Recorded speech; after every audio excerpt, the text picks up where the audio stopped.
Bana, Tanzania ni miongoni mwa mataifa ambayo yanaenda kushiriki AFCON pale Morocco na tayari yameshafika. Sasa kumekuwa na mjadala mkubwa ambao unaendelea kwenye mitandao ya kijamii ikionyesha Tanzania namna gani ambavyo wameingia kwenye pale Morocco. Unajua timu tofauti, mfano Kongo wameingia wakiwa wamevaa mavazi yao fulani hivi ya asili, lakini pia Ivory Coast pia wameingia wakiwa wanavaa mavazi yao fulani hivi meupe wakiwa wamependeza kinoma. Lakini kwa upande wa Tanzania wao wameingia wakiwa wamevaa zile tracksuit zao kama kawaida, na hakukuwa na ubunifu wa aina yoyote. So namna ambavyo wameingia Tanzania imezua gumzo kidogo kwenye mitandao ya kijamii, na wakawa wanaulizwa ni kwa nini Tanzania labda hawakuingia na kwa kuvaa Kimasai, lakini pia wakajibu kwamba hawajavaa Kimasai kwa sababu Kimasai pia ni asili ya Kenya. So watu wengi wasingeweza kuelewa labda Kimasai ni asili ya Tanzania.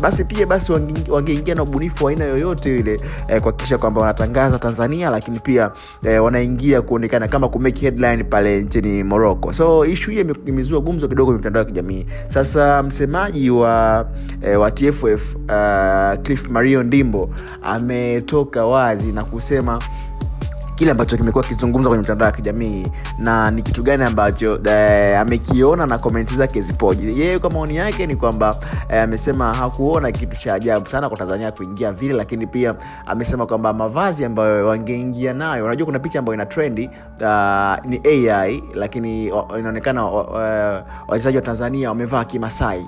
Lakini pia ameulizwa hivyo akasema kwamba Watanzania wangevaa Kimasai ingeonekana kama vile wamewaiga wa Kenya, kwa sababu pia Kenya kuna Wamasai. Sasa Bongo Zozo huyu ni mtu ambaye anatangaza Tanzania sana, hasa kwa pande wa nje ya nchi. Ni mzungu by the way, ila amemuoa Mtanzania, lakini anaipenda sana Tanzania. Sasa yeye ameongea kinaga ubaga kutokana na hichi kitu ambacho kimetokea. Tazama hichi kibagizo ambacho amekiongelea, alafu unaonesha maoni yako hapo, uniambie unaonaje maoni yake. Wewe upo upande gani? Upo upande wa Bongo Zozo au upo upande wa msemaji wa TFF Cliff Mario Ndimbo?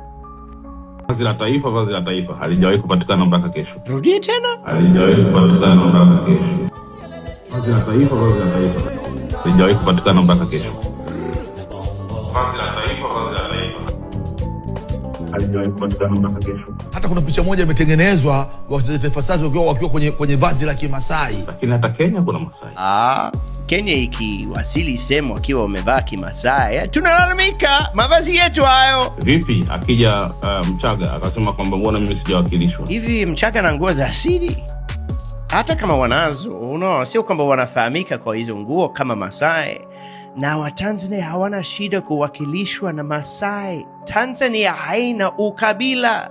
Ndio maana yani kama wangevaa Kimasai hakuna angelalamika. Hakuna.